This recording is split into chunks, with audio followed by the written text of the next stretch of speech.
the candidate can also use the AI to against your process as well, right? You never know.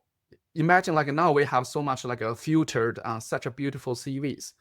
And how could you prevent like the candidate don't know even better how to manipulate the AI to make sure the process is amazing? I think every leaders of the data teams, they have their own way of working. For example, my teams often come to tell me like, what's your problem?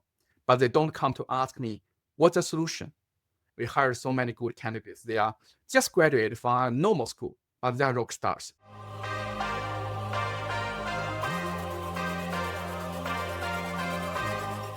We are live on the Objective Hiring Show with Qiang. Welcome. Thank you so much for joining us.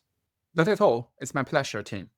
It is absolutely our pleasure. And for the viewers who are listening, not watching, Qiang's got like the most ridiculously beautiful background with all these wonderful plants and decoration. It almost looks fake. That's how beautiful it looks. So thank you for giving me like a Zen feeling when I'm looking at you. Pleasure again. I'd love to start our conversation today with a discussion around a bit of a yin and yang feeling that I always have in hiring, which is, when to use data, when to use your gut. And I personally kind of think of this as like a spectrum, and maybe people sit on different bits of the spectrum in terms of how much they rely on one or the other. Have you thought about this? How do you balance the sort of intuition versus using data to make hiring decisions? I'd love to get your thoughts on this topic. Yeah. So I think this is a really good question. First of all, from my personal experience during the recruitment of past 15 years, I personally feel there's no way we can 100% like find the best candidates based only on the objectives, opinions, and so on and so forth, like what you mentioned, data. We can try our best to use that part of like knowledge to find the best candidates, such as, for example, in my interviews to find the best data engineers. No matter me or my team, we often have an interviewer and a shadow. So we make sure like the shadow often goes to the interview, but mute themselves and close the camera, but they just listen. Once the interview finished, basically we have a quick discussion from both of us, interviewer and shadow, to make sure like our opinions or decision making is really like as less bias as possible, because human beings always have a bias. A second thing is we try to reduce this kind of like a bias or like a intuition or subjective things. We try to have a list of checkpoints that including the technical points, but also the soft skill points. And each of the points we give a weight. Like for this position, this skills is how much more important than that skill, so on and so forth. So in the end, we try to have a number to representing as fair as possible to the candidates, technical speaking, soft skill speaking. But all in all, there's no way to have 100% objective opinions, in my personal opinion.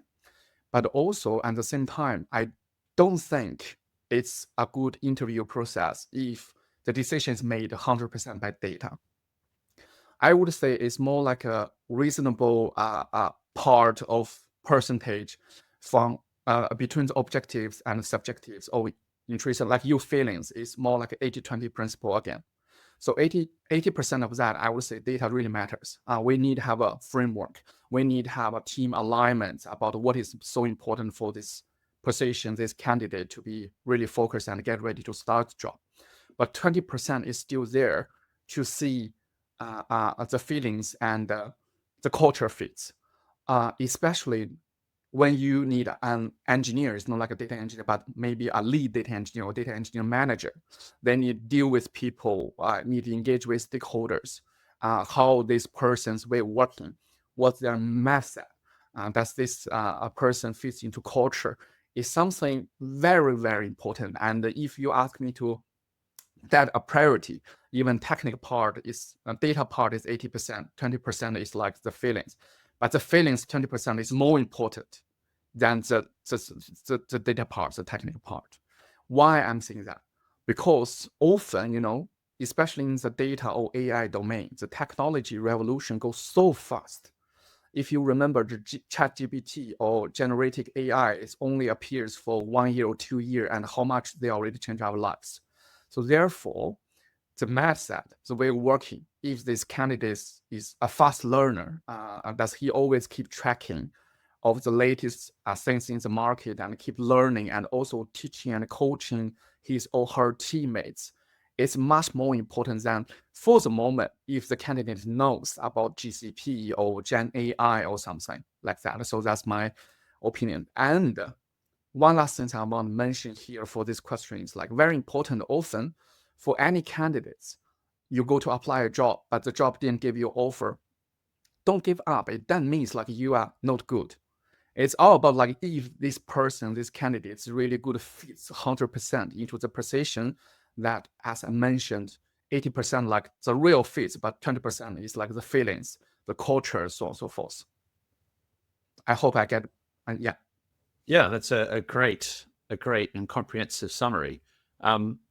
One thing I've been playing around with is I feel like even what you've described there, the remaining, let's say, 20% intuitive gut feelings component, I feel like we could still make that more objective than it is, and we could still ultimately measure it, I think. So, for example, let's just take cultural fit as an example. Most companies would evaluate that in some kind of behavioral interview where they're asking them questions and they're expecting the candidate to demonstrate a history of a certain value that they're looking for. So, for example, in our company, we look for candidates who can make it happen, candidates who are put users first, candidates who are no bullshit, like direct people. That's what we're looking for. And so we would ask them questions to see if they can demonstrate that value by coming up with some kind of example. I feel like with that approach, you could still make it measurable because you could say, well, I don't know, here's these 4 values we're looking for. Here's 2 interview questions per value using a similar weighting system to what you described before, so that at the end of the day, everything still has a number. Even if it's subjective, it's like less than just making it up. What do you think of that approach? Is that perhaps it's actually what you do anyway? I think that's a really valid point, and I can't agree even more because in our interview process, we often also invite our candidate to share with us their colors. I don't know if you know, there's professional company do the color test for people in the corporation lives, like which color you are. And one thing to be clear is like we are not only looking for one color set. It's saying like this color is better than that one. We are looking for always to build a team. We all have a different color so that we are one team. This is, I really agree with you. But in my opinions, like I was proposed saying like it's really hard to be 100% objective, and it's not necessary to be that. It's because interview process often has very limited time. And my understanding is like to understand a people, a mindset, a potential way of working, it takes time.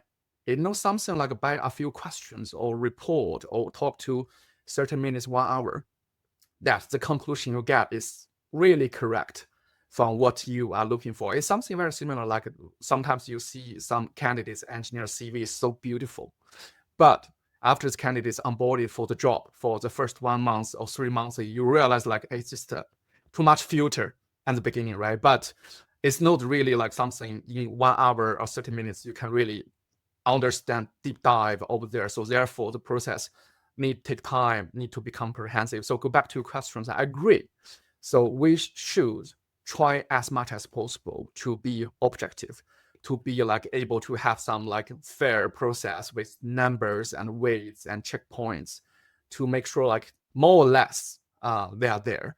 But we are not, in my personal opinion, still we are not supposed to looking for 100% objective solution for that, because one of the very important point, we are human beings.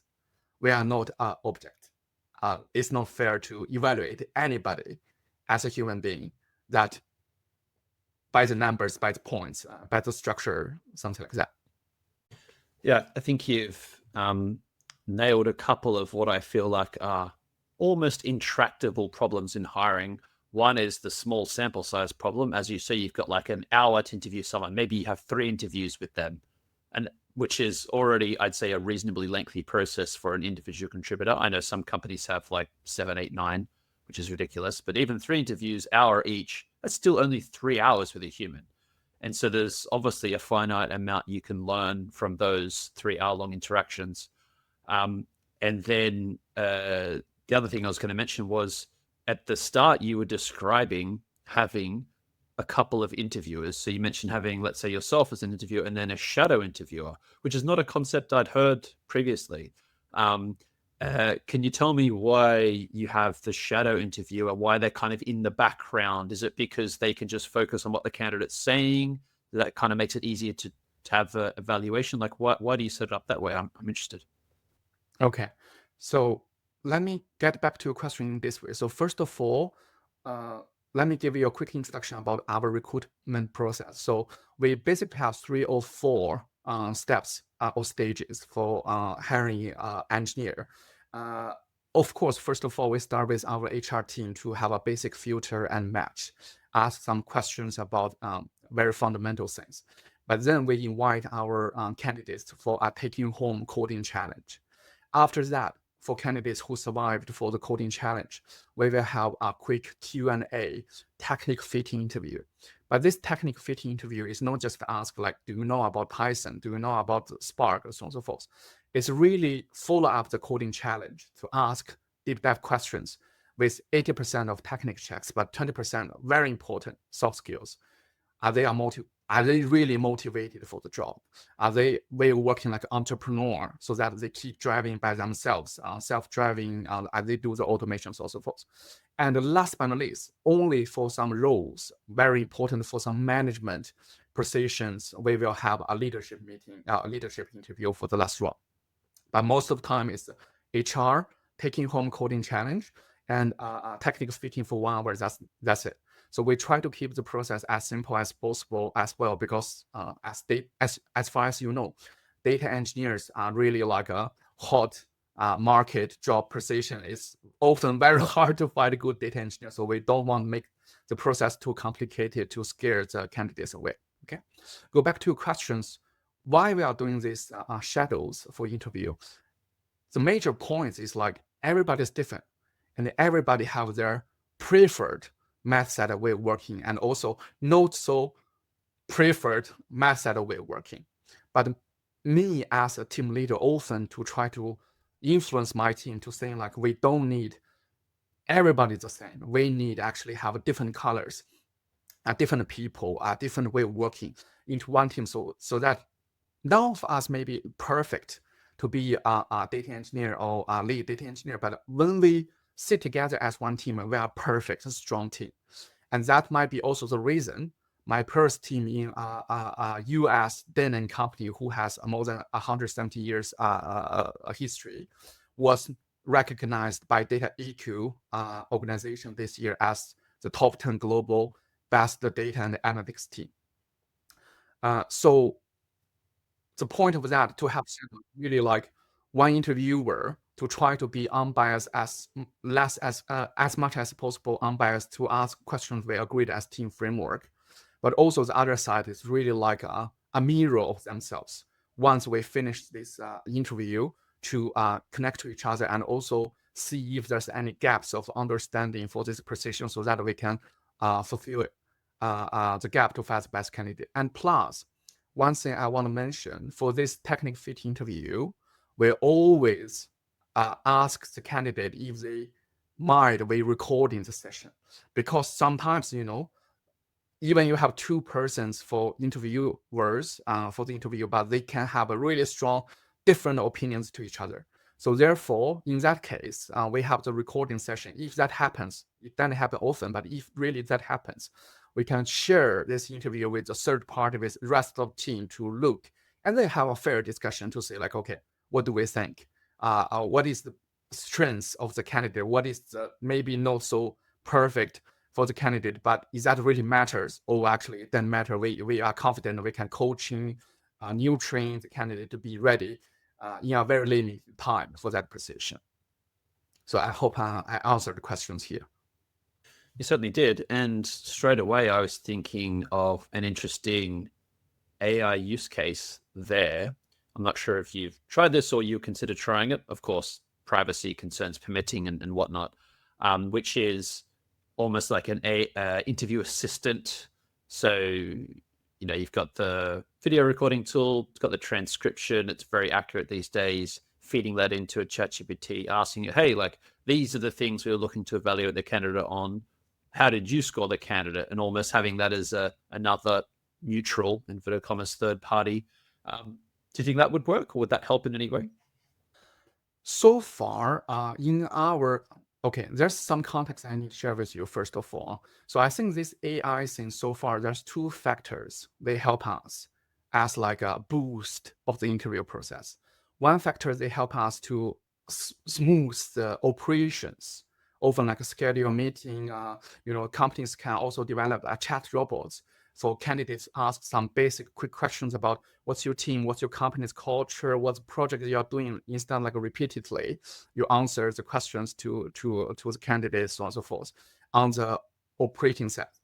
But on the other hand, I don't really feel like they really can help us for the moment to find the best candidate. Because for me, my expectation for the AI tools in the future could boost further for the recruitment process, especially for the technical positions, if they can really do some predictions of these candidates we're working, can really better read their mindsets from their limited professional experience, can help us to prediction their potentials, like how this candidate's problem solving, is he or she is a keep fast learner, so on and so forth.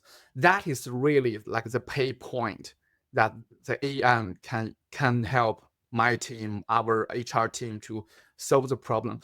I really appreciate now, like the AI can help us for operations, like finish interview, we can have a quick real-time feedback shares, sum up of things, schedule a course. But the more important things I see, AI is still not there. Maybe some companies are already doing that. If anybody knows, feel free to ping me on LinkedIn and tell me the tools that already have some really good AIs to predict their potentials and read their math sets and so on and so forth. But so far, I see AI is helpful, but it's not like a reach to some expectations that can really solve the root pain point for the recruitment process for now. Yeah, that's interesting around the kind of prediction. I'm assuming the gap here, maybe as it always is, will be the data, because the data you would need to make those predictions maybe just isn't freely available. Like if you need, and this is, as you were saying before, part of the problem with the hiring process is it's a game of trade-offs. Like you can't have 20 interviews and 50 tests or whatever. Like you have to make your mind up quickly, otherwise the candidates are going to drop off. It's probably going to be similar here, which is you would need to collect, I don't know, comprehensively their IQ, their personality, ask them all these different questions about their history and their jobs and test their skills. Like you would need to collect, I guess, a lot of data to make that decision. Maybe that's the hard bit as opposed to the prediction itself. Like maybe the gap is the data. What do you think? Well, I would not fully agree with your opinions about like people don't have enough data. So if we talk about machine learning in past a few years or deep learning, that indeed often to have a good prediction models, often you need really good quality of data and also huge amount of data. But it's not the case anymore. Now, like especially with the help of generative AI, actually what a good model needs is a good data. Even the data can be not so huge amount of amount, because the AI can think. What is most important in the data is the logic and the relationship. So let me give you one example. Even with kind of AI, when I look at the good candidates of data engineers, often I ask our HR team to provide me with their LinkedIn profile. Because why I still need LinkedIn profile, even I already have a very comprehensive CV of their past experience and projects. Because I try to find relationships in the past, such as I always look at their LinkedIn profile is their references and recommendations. Who gave them references? Even the references can be very limited. What's their relationship? Does this candidate directly reporting to him or her as a line manager, or this references is from the team, they're working together, right? This is very limited information on data, but help me to, with the link of the logic, help me to really understand how this person's working in that job. Does he or she is the team player with their team? Does he or she is a good employee to have a good relationship with line managers, different line managers in different jobs at different time windows, so on and so forth. So go back to your questions. I think, of course, in the ideal cases, like we have huge amount of data, so that our model can be enhancing, can be training. But most important things, in my personal experience and opinions, is not really depends on the amount of data, but the data quality, the data logic relationship. And from what I know, the LinkedIn profile with one page of like really minimal amount of data can already have a huge amount of information by data to tell us like their potential, their way of thinking, their way of working, and so on and so forth. I feel like maybe the other, let's call it game changer, although that's been a horribly overused term, the like big unlock would be automation. From where I could sit, at least, I think now the large language models are at a level where we're just waiting 6 months, 12 months for the application layer to be built on top of these LLMs to, I think, automate 95% of the process, like the sourcing, the outreach, the matching, the initial screening interviews. I think in a year, it would be considered normal that you would just be doing like the final interview because everything before that has already been done. If that were the case, hypothetically, would that be a big problem solved for you if you just come in, yeah, final interview hour, meet the person, I already have their match score as like 97%, I already know here's their strengths and weaknesses, I'm just going to do like a final sanity check. If that were the case, would that be helpful to you? I actually can't agree even more. The time window you mentioned about everything changed so fast with Gen AI applications. I believe like in half year, 1 year window, definitely speaking, like we're gonna have some tools to help us there. But I still feel like the interview process is not a good way to have 100% like AI driven decision making, even in the final, because there's a bunch of problems like right now in my head. For example, the first one, the point like in the end is to find the best candidate, the best person who fits into the job. Because when you use AI to optimize process, the candidate can also use the AI to against your process as well, right? You never know. Imagine like now we have so much like a filtered, such a beautiful CVs, and how could you prevent like the candidate don't know even better how to manipulate the AI to make sure the process is amazing, and then it's gonna be like not fair process for the rest of candidates who don't know how to do this process. Second things, this still have bias. I remember like in the previous use cases when we're doing the AI predictions in the retail business, one of the very major topics like how to reduce the bias as much as possible in the model itself. It's very tricky. It's very tricky, very hard. You need to continuously optimize in your model to reduce the bias. And that's going to be a second topic about these applications. How could we guarantee the bias is not there for the process? And the third problem is still about a human being.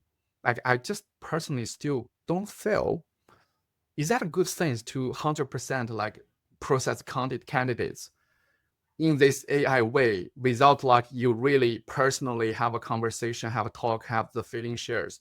Because this is human being process. It's not like you go to buy a garment, buy clothes, so AI tell you like what is the best color fits for you or what the sizing fits for you. But I always tell like my company's people who are doing the garments, like fabric have a soul. So that's why human being like buy the garment still made by hand, rather than like made a fast fashion by the machines who is the cold metal, so on and so forth, right? And the last but not least is still like the feelings matters. Like I don't know, maybe engineers is not a perfect domain to marketing like the feeling matters principle, but imagine the engineers one day goes to a management positions or like a leadership positions. I think it really matters. These people and his or her line manager has a really great atmosphere to work together. It so matters, at least for people like me, to looking for our next positions like who is my line manager?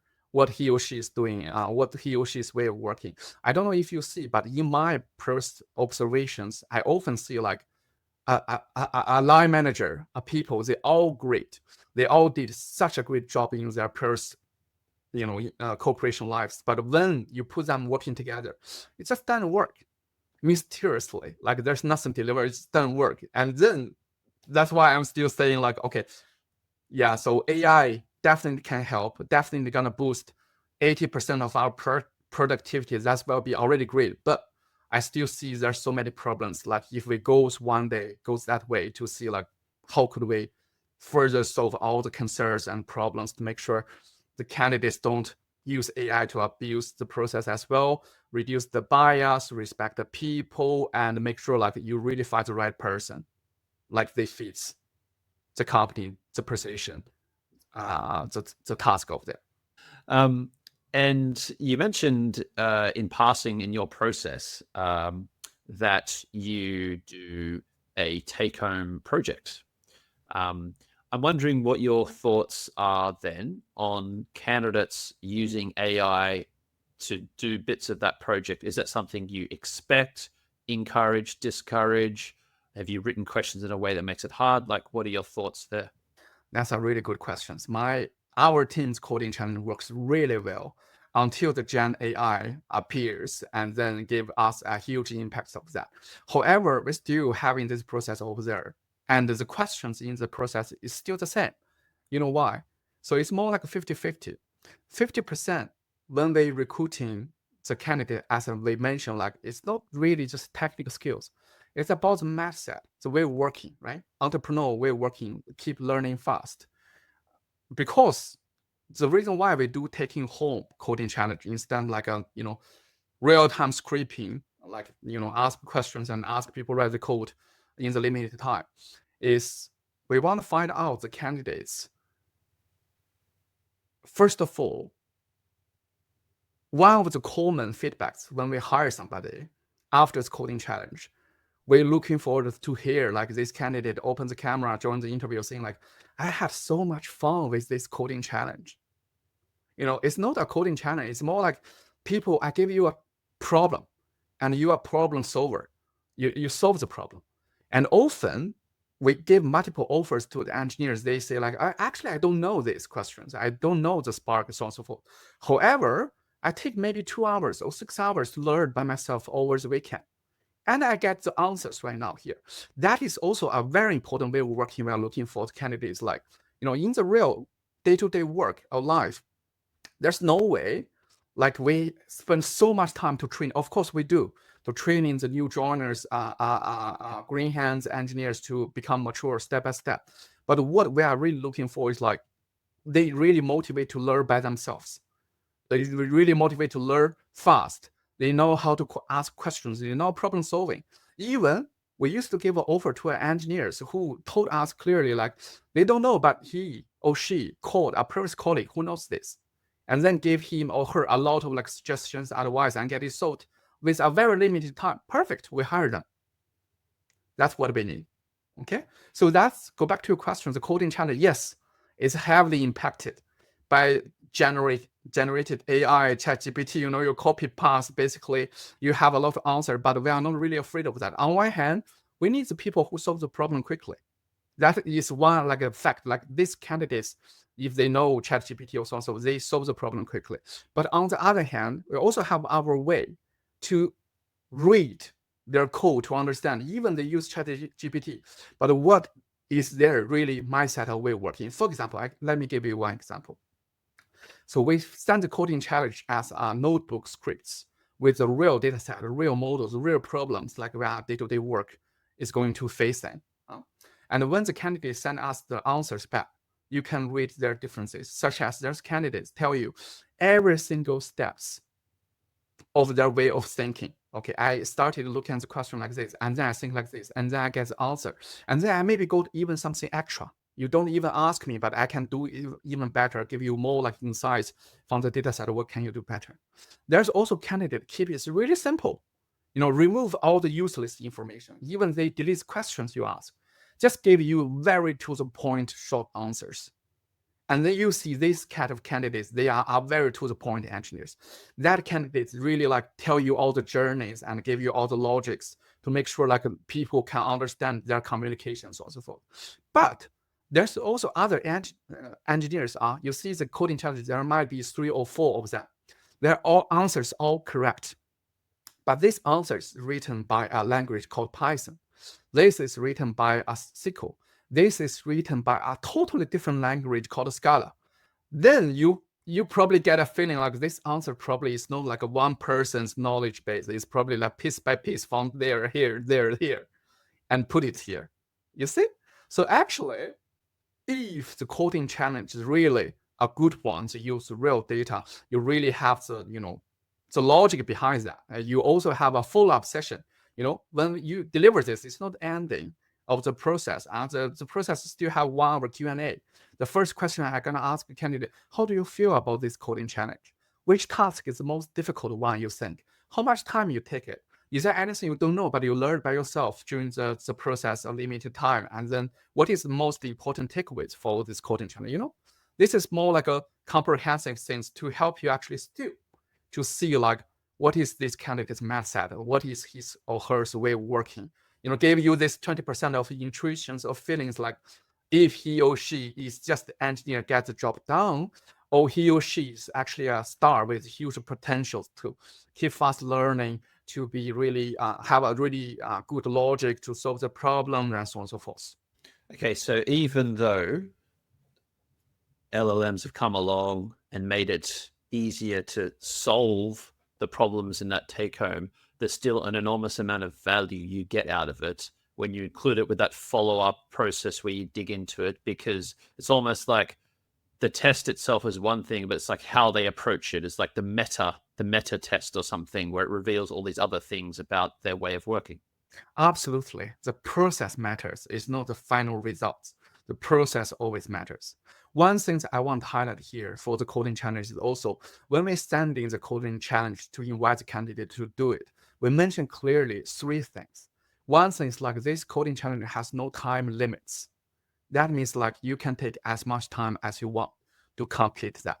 Second sense is like this coding challenge has no skill set limits.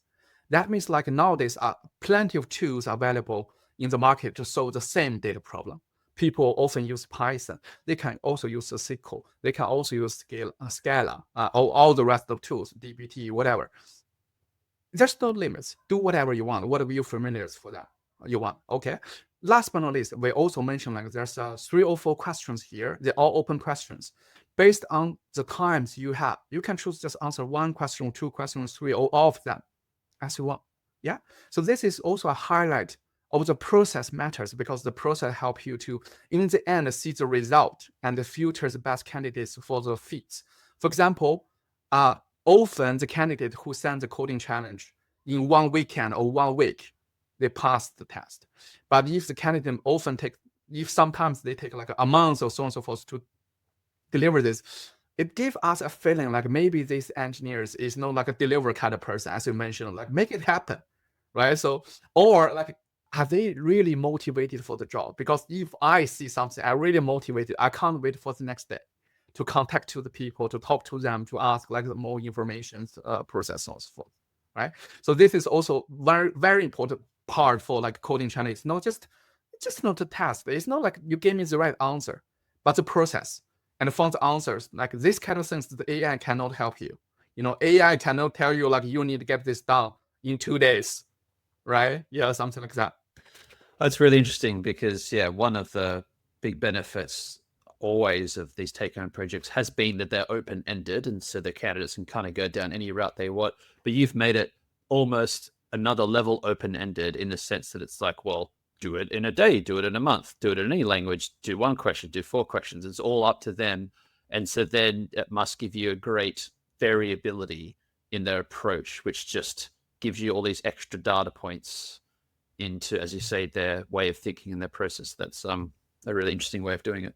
Exactly. And this is especially when we talking or communicating with our HR team or recruiter company help us to find the jobs. We mention clearly to them, like, please don't push the candidate to deliver. They have as much time as they want. don't push them for that at all. Yeah, so this is like something like when candidates open the coding challenge, they go, oh, this is simple. But it's not simple. A lot of things to be careful to success in the process over there. And that's actually allies to the team culture. I think every leaders of the data teams, they have their own way of working. For example, my teams often, I'm looking for my candidates all as entrepreneurs.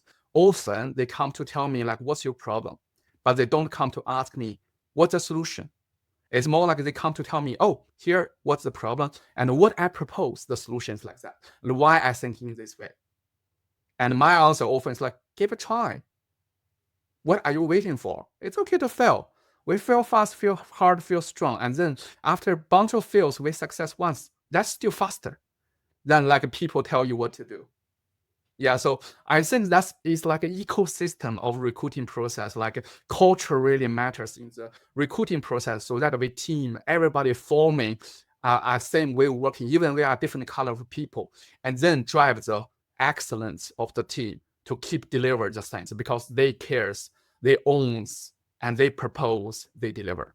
That's a really subtly valuable insight that you've given there, which is that the more connected the hiring process itself is to your work process or what you're looking for, your values, your team, the better it is. And so often I see, maybe more often in larger organizations, where there's this weird disconnect where it's like, I don't know, maybe the first two steps are handled by the talent team and they're doing their own thing. And then there's a bunch of interviews for the hiring manager and they're doing their thing. And it's just this weird disconnected thing where they're just doing the standard stuff, but you've really thought through it. And there's all these little almost like meta tests throughout the overall process. And the fact that you tell them not to push the candidate, because what kind of an entrepreneur would they be if they need to be pushed? They should be the ones doing it proactively, isn't it? So that's really, really clever way of doing it, I think. Thank you. One final question I have for you, Qiang, is if you had the proverbial magic wand, how would you fix or improve the hiring process? No surprise, if I have really this magic wand, I probably will ask them to create a magic mirror. And in the magic mirror, no matter we're using whatever process or AI or like what people are talking about, we want to reach to the AGI, right? Artificial general intelligence. Just help me to really save time to get what I need to solve the root problem. As I mentioned in the whole interview today, what I need is like, I really don't care where are they stands now as the engineer. I cares about their mindset, their way of working, and their potentials. If you can tell me by the limited success stories they had in the past, even like people just graduated from school that never have any working experience, and their CV might full about like a school projects and so on and so forth. But you can tell me clearly like this guy is entrepreneur way working. This girl is keep fast learning and also so fond of coaching her teammates to grow together as fast as possible with her. And those bunch of people, they all have different colors, different personality, but doesn't matter when we work together as one team. We are a perfect team. That will be the things I would ask the AI or ask the magic wand to help me to create a mirror so that I don't need manually goes there to read their LinkedIn references, find the clues, how they work, so on and so forth, except like their schools of diploma or companies they worked from Google, AWS, not at all. We hired so many good candidates. They are just graduated from a normal school, but they're rock stars. Or they never worked in Google, Amazon, or Microsoft.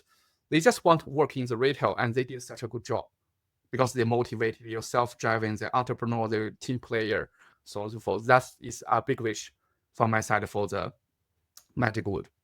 I wish for the same thing, and I wonder if we won't have your wish granted in the next couple of years. I feel like we might. I think things are progressing so quickly that what seems like magic now will be reality in a couple of years' time. So time will tell. Qiang, we are out of time, speaking of time, and it's just left for me to thank you for joining us today, sharing all your thoughts, all your wisdom, all your experience with our audience today. it's with my pleasure, Tim. I also personally really appreciate for this opportunity because I have very important takeaways from you. So I never thought about this, but you mentioned, you pointed out, it's like actually today we are talking only about the recruiting process. It's one very important part of building a success team. And I think I kind of like showed a proven track, like I can build a success team because my team is nominated like the top 10 best team. And I didn't point out to myself, actually, I built all of these things, including the recruiting process, by a ecosystem that my team has a culture. And the team culture is like one of the very important team culture is entrepreneur spirit. So therefore, actually, when we do the recruitment as the very beginning step, we already try to find the best candidate really fits that culture, so that everything working together fine, right? So thank you so much for pointing this out. I was always have the process, but I never thought, oh, actually, that flows into my philosophy of the whole team is an ecosystem, and the culture is the core of the team to make all the talents working together, united here, could keep deliver. So therefore, in the recruiting process, we already spent much efforts to find the people fits over there, fits the way of working. Thank you, Tim. Well, thank you for sharing, that ecosystem and that very well thought out, coherent process with us. I'm sure our audience learnt a lot as I did.